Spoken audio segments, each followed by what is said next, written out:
Alors, je vais commencer par une histoire qui est particulièrement impressionnante et qui va revenir à plusieurs reprises tout au long de cet exposé. Ça se passe en 1983. Je crois que la plupart d'entre vous étaient présents dans le monde à cette époque. Ça se passe en octobre 1983. Il se passe un événement que je vais vous raconter, un événement vrai, et qui met bien en évidence l'importance de réunions telles que celles que vous organisez ici, de ces préoccupations. On est à Moscou, au quartier général de l'armement nucléaire de l'Union soviétique, et un homme qui est en charge, qui prend les décisions, qui reçoit les ordres des autorités et qui les transmet, reçoit de son quartier général l'instruction suivante. Les Américains viennent de lancer 5 salves nucléaires. Elles seront ici dans 15 minutes. 15 minutes, c'est le temps que ça prend pour qu'une fusée passe de l'Amérique jusqu'en Union soviétique. C'est à vous de décider. Ça se passe le 23 octobre, encore une fois, de l'an 83. Et c'est un événement qu'on a un peu oublié, qu'on n'en a pas beaucoup parlé, mais souvent ça vaut la peine d'aller chercher des vieux événements et pour en tirer des leçons. Ce qui s'est passé à ce moment-là, c'est que ce monsieur, qui s'appelle Stanislas Petrov, qui est mort il y a récemment, était en charge. Qu'est-ce que je vais faire avec cette information? Les Américains viennent de lancer 5 salves nucléaires.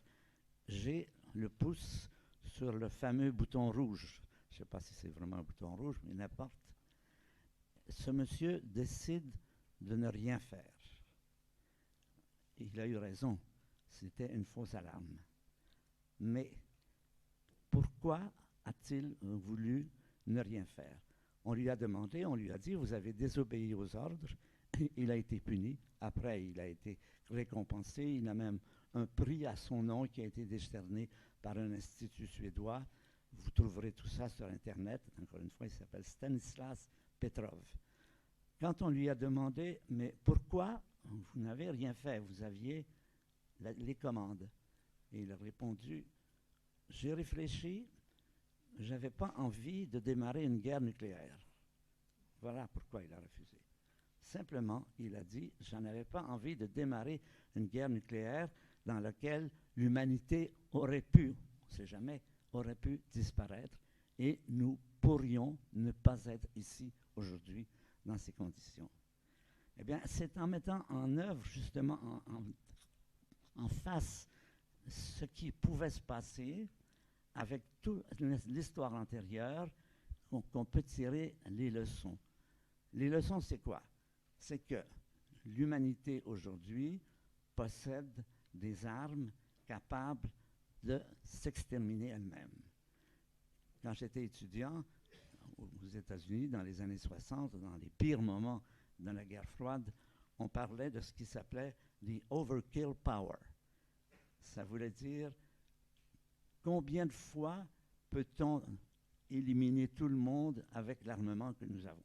Ça ne veut rien dire en fait, bien sûr, mais ça dit quand même quelque chose. Eh bien, ce chiffre qui oscillait parce que chacun des deux partis, dans ce qui s'appelait la dissuasion par la terreur, ce chiffre oscillait et il était monté jusqu'à 17 000 fois. 17 000 fois les arsenaux suffisants pour tuer tout le monde. Ces armes, c'était quoi? C'était des œuvres créées par les êtres humains. Ce n'étaient pas des menaces naturelles, ce n'était pas le froid ou les bêtes féroces comme dans le passé. Les êtres humains étaient arrivés à un point précis où, d'une part, ils avaient acquis une telle puissance qu'ils étaient capables de s'éliminer ce nombre de fois, et d'autre part, il était tout à fait possible, il aurait été très possible, on comptait sur quoi? sur le bon jugement d'un monsieur. C'est le bon jugement de ce monsieur qui fait que nous sommes encore ici aujourd'hui. Voyez, c'est intéressant d'en tirer les leçons et d'essayer de se dire comment en est-on venu là? Qu'est-ce qui s'est passé pour qu'une espèce, notre espèce, soit d'une part capable de construire une telle puissance et d'autre part soit si proche du point où elle aurait pu, à une opinion proche, celle de ce monsieur, l'utiliser. Eh bien, c'est pour ça, je pense que c'était intéressant de remettre toute cette histoire dans un contexte plus général, ce que je vais essayer de faire. Et c'est en ce sens peut-être qu'en tant qu'astrophysicien, je peux essayer d'inclure cette histoire dans un contexte historique, non seulement historique, mais plus général, plus fondamental par rapport à ce phénomène que nous vivons, qui est l'univers, et dans cet univers, une espèce qui possède de la puissance et de l'intelligence et qui est venue proche de les utiliser. Eh bien, je vais vous raconter cette histoire avec deux histoires. Deux histoires vont nous permettre de regrouper un peu les différents éléments. La première histoire, c'est une très vieille histoire. Elle a 14 milliards d'années. Elle commence aujourd'hui, on la connaît depuis un siècle et demi. On a longtemps pensé que l'univers existait depuis toujours et existerait toujours. C'était en tout cas la version d'Aristote qui a fait loi, qui était admise, faute de mieux, disons, dans les traditions scientifiques, que l'univers avait toujours existé, qu'il existerait toujours, et c'était la vision d'Aristote qui avait donc été adoptée. Un homme a joué un rôle particulièrement intéressant, particulièrement important pour nous extraire de ce point de vue, et ce monsieur, il s'appelle Edwin Hubble. C'est un astronome américain qui travaillait aux États-Unis, en Californie, dans les années 1920-25, au moment où on a commencé à faire des télescopes vraiment puissants, vraiment importants. Il y a longtemps qu'on faisait des télescopes, Galilée déjà, mais c'était des instruments plus ou moins puissants qui ne permettaient pas de voir tout ce que nous voyons aujourd'hui. Monsieur Hubble nous a introduit, nous a amené deux connaissances fondamentales. Lui, avec un télescope au Mont Palomar en Californie, le plus gros qui existait à ce moment-là, il y en a beaucoup mieux maintenant, a découvert deux choses importantes sur l'univers et sur nous. Les deux choses importantes, c'est ceci. D'abord, c'est quelqu'un qui s'intéressait surtout aux galaxies. Les galaxies, bon, j'imagine que tous vous savez ce que c'est qu'une galaxie. Je vous le répète pour ceux qui... C'est un ensemble d'étoiles. Une galaxie, ça contient 100 milliards d'étoiles comme le Soleil. Il y en a des galaxies, nous en habitons une qui est la Voie lactée, mais il y en a également beaucoup, il y en a également des centaines de milliards. La première évidence, le premier fait important que Hubble a découvert, lui et son équipe, il n'est pas seul, mais on parle de lui surtout, c'est que l'univers est gigantesque par rapport à tout ce qu'on croyait dans le passé. Pendant longtemps, on voyait dans l'univers les étoiles, la Lune, le Soleil, la Terre. Aujourd'hui, nous savons que c'est un, je ne sais pas comment on peut l'appeler, gigantesque, qui contient des centaines de milliards d'étoiles et qui est peut-être infini. Ça reste un point possible. Les Grecs déjà discutaient de savoir si l'univers est infini ou non. On n'a pas de réponse définitive. On a des évidences, je dirais, des intuitions qui montrent que c'est possible que l'univers soit infini, mais ce n'est pas du tout certain. Mais ce n'est pas la chose la plus importante. La chose la plus importante que M. Hubble a découvert, c'est que avec ces télescopes, comme il pouvait voir beaucoup mieux que ce qu'on faisait auparavant, il a été capable d'étudier les galaxies individuellement et de faire des mesures. Alors, qu'est-ce qu'il peut mesurer avec son télescope? Il peut mesurer la distance des galaxies et leur vitesse, dans le sens, est-ce qu'elles s'approchent ou est-ce qu'elles s'éloignent? C'est le même principe que les flics sur l'autoroute quand ils vous collent c'est le premier qui a pu mesurer sur un grand nombre de galaxies le mouvement des galaxies. Et là, il a découvert une chose tout à fait étonnante, si étonnante qu'il n'y croyait même pas lui-même. Il était sûr de s'être trompé. Ce sont ses étudiants et collègues qui ont prouvé qu'il avait raison. Hubble a découvert à quoi il s'attendait d'abord. Ben, probablement à ce qu'il y ait des galaxies qui s'approchent, d'autres qui s'éloignent, et des mouvements un peu aléatoires. En fait, ce n'est pas ça du tout qu'il découvre. Il découvre quelque chose de très étonnant.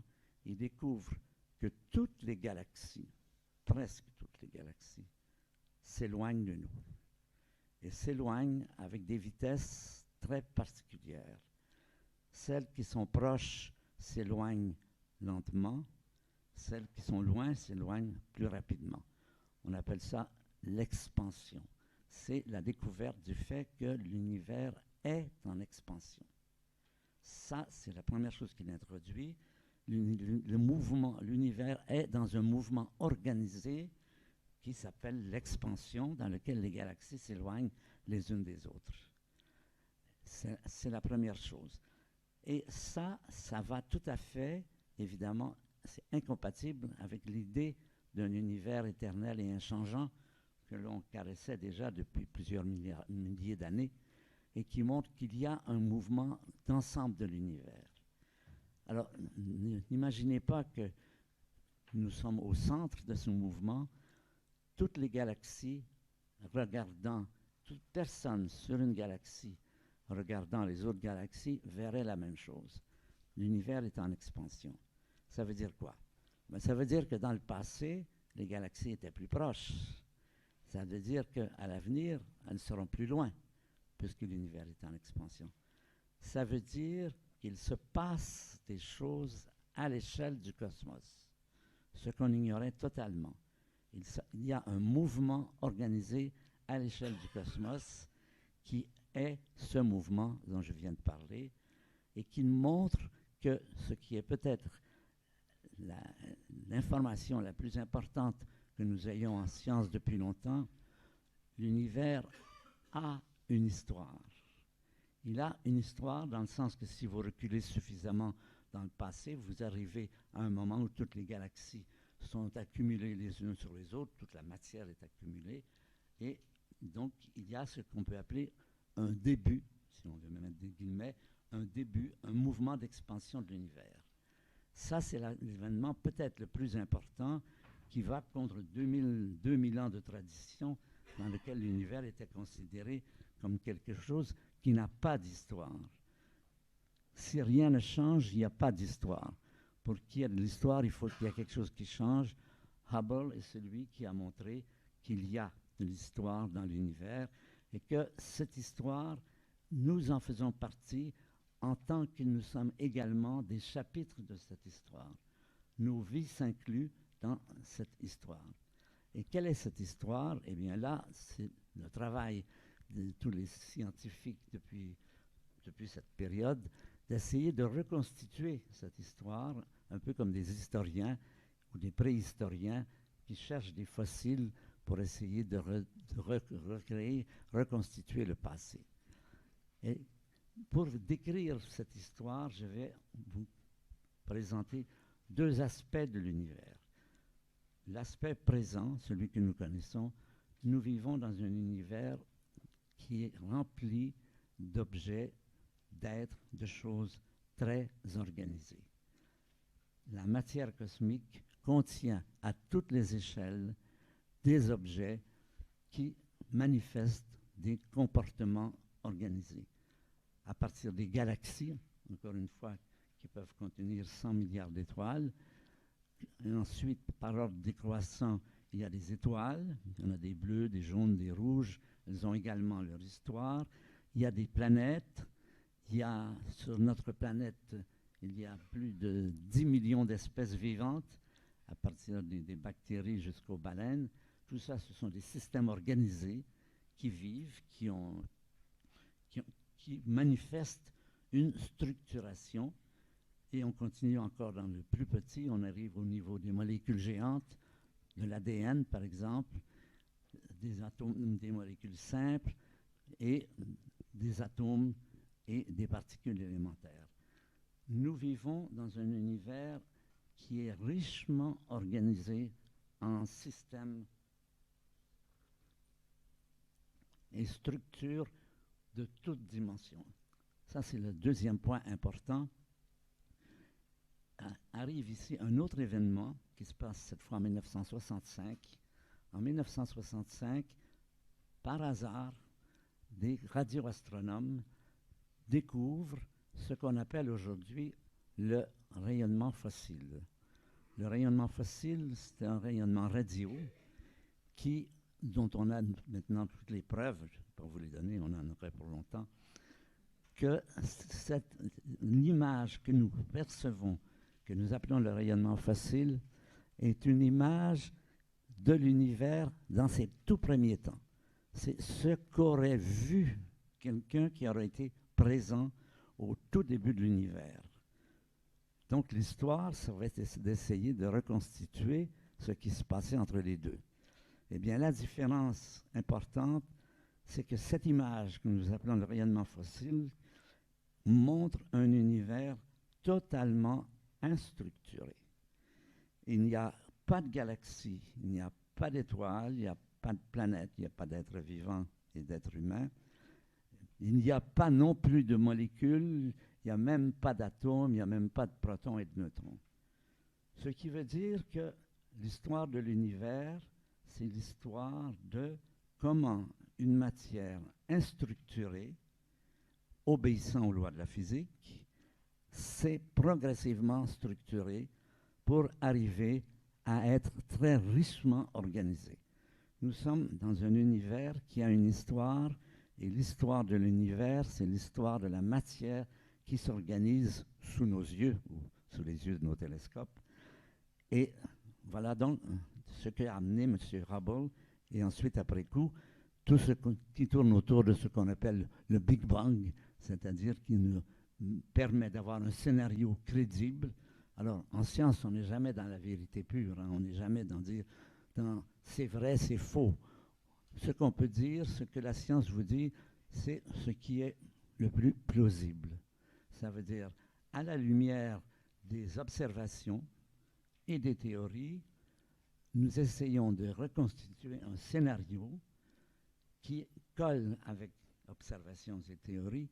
Et ce scénario, c'est un scénario très simple. Dire ceci, l'univers n'a pas toujours existé, en tout cas sous la forme qu'il a maintenant. L'univers a un âge. Son âge, maintenant, on le connaît assez bien. C'est à peu près 14 milliards d'années. Et qu'est-ce qui s'est passé pendant ce temps? Il s'est passé que des structures se sont progressivement formées qui ont organisé la matière, transformant les atomes en molécules, les molécules en êtres vivants, etc. C'est ça la chose la plus importante. Eh bien, dans cet ensemble, dans ce scénario de toutes ces structures de plus en plus complexes, de plus en plus organisées, il y a une structure qui, à notre connaissance, mais ce n'est peut-être pas la seule, nous n'en savons rien, est la structure la plus organisée, la plus performante que nous connaissions, et c'est, vous l'avez deviné, le cerveau humain. Le cerveau humain est vraiment, sur ce que nous savons, je ne parle pas d'autres vies sur d'autres planètes, on n'en sait rien, sur ce que nous connaissons de plus organisé aujourd'hui dans l'univers, c'est-à-dire à la pointe de cette progression manifeste d'organisation, c'est le cerveau humain. Alors voilà donc ce que j'appelle la première histoire, j'appelle la belle histoire. La belle histoire, c'est qu'est-ce qui s'est passé dans le passé pour que nous soyons où nous en sommes aujourd'hui. Et cette histoire nous raconte exactement toute cette construction progressive. Et maintenant, nous revenons à notre première histoire, celle de M. Petrov. Maintenant, reprenons-la de cette façon. Tout au long de l'univers, de la matière s'est organisée en structures de plus en plus complexes, jusqu'à atteindre les hauts niveaux, les hautes structures de la matière vivante, y compris le cerveau humain à notre connaissance la plus structurée. Et nous arrivons devant ce fait brutal que cette structure, la plus structurée donc, a failli et passé très près, et ce n'est pas la seule fois, la guerre froide en est pleine de ces événements où on est passé à 2 doigts de la catastrophe, a failli se détruire elle-même. Alors ça, c'est important de le constater, de se dire, nous sommes fragiles, nous sommes en danger par rapport à notre existence et à l'existence de la structure la plus évoluée qui existe à notre connaissance et qui a bien failli disparaître.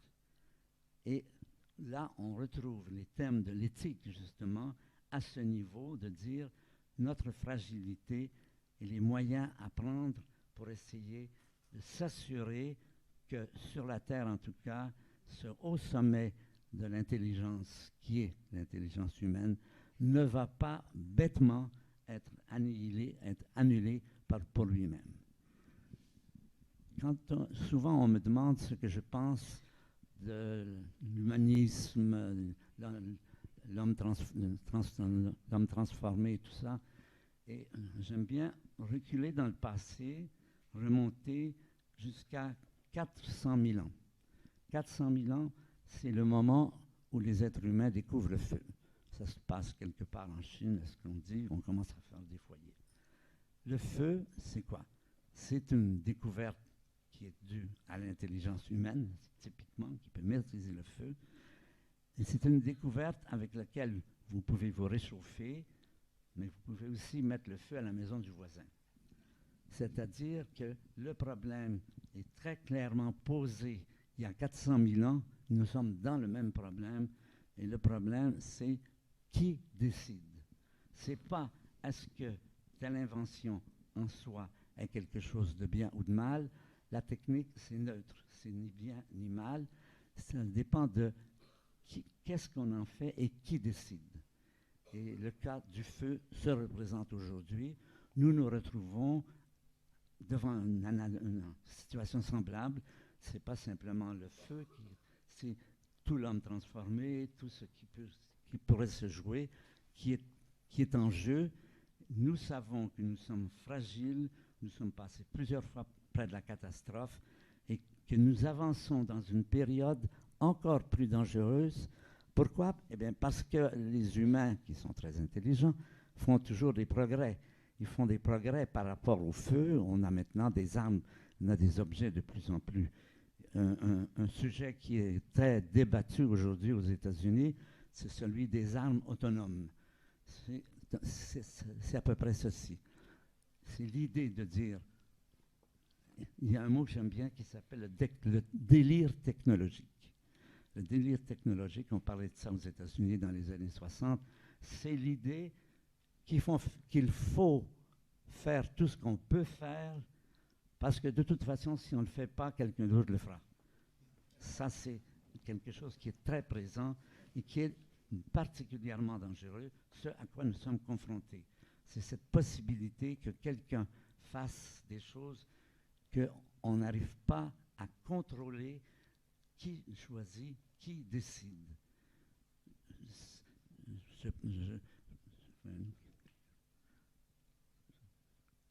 Oui, les armes autonomes. C'est quoi une arme autonome?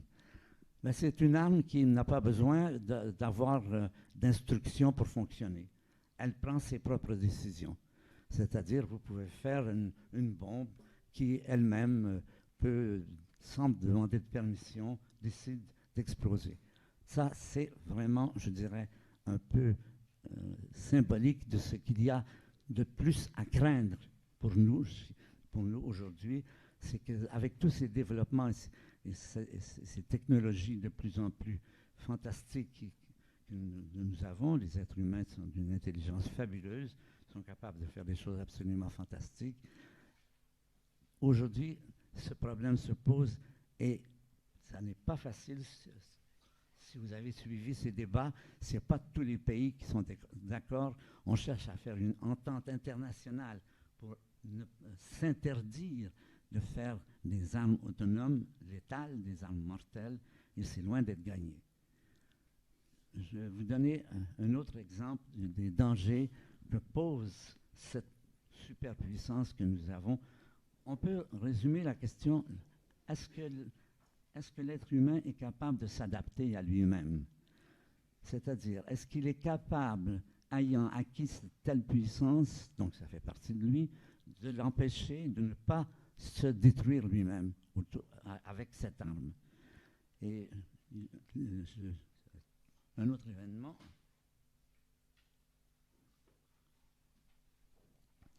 Un des éléments les plus dangereux aujourd'hui porte autour d'un phénomène politique qui est de plus en plus présent dans nos pays et qui s'appelle la censure militaro-commerciale. C'est-à-dire, et ça s'est passé récemment, aux États-Unis avec le président Bush, comme au Canada avec Harper, qui est l'ancien premier ministre, on a établi des comités de lecture qui sont gérés par les laboratoires qui font des travaux de recherche en sciences. Et ces comités de lecture doivent être consultés avant que les chercheurs puissent publier les résultats qu'ils ont trouvés. Ça existait dans le temps de Bush, ça a été éliminé sur Obama, ça existait au temps de Harper, en tant que ça avait été aussi éliminé au Canada. Ça veut dire ceci, les pressions, c'est toujours, est-ce que profit et sécurité font bon ménage? Non.